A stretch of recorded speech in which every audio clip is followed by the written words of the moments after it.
Sometimes, within a blink of an eye, life can change drastically.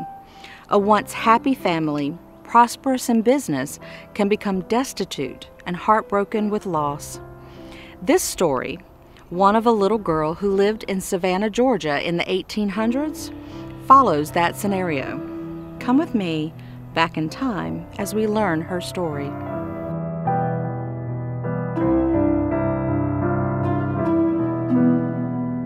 As the calendar of time slips back through the years, back to a time before automobiles, airplanes, and telephones, back to a world of carriages and buggies, sailing ships, and the date of July 10, 1833, when a little girl named Gracie Watson was born in Savannah, Georgia. Gracie was born the only child of W.J. and Frances Watson, a very happy couple who managed the well-known Pulaski House. The inn was very popular, but even more popular amongst the guests was little endearing Gracie. Legend has it that she was the unofficial greeter for the hotel, and I can just imagine this precious, energetic little girl running and laughing with joy as she greeted people and played in and around the inn. Up until the 20th century, the childhood mortality rate was very high.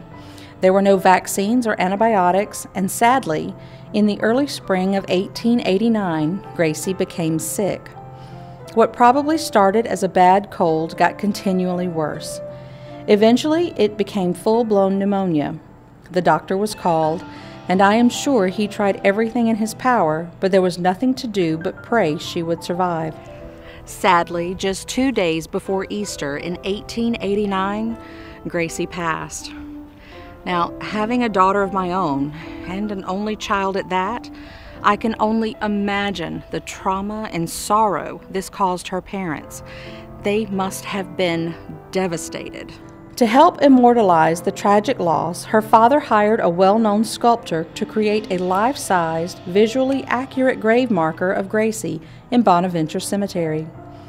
Today, the beautiful memorial sits quietly, frozen in time, a time when Gracie was alive and all was good for the Watson family. Adding even more to an already sad story, Gracie's father eventually quit his job at the Pulaski Hotel.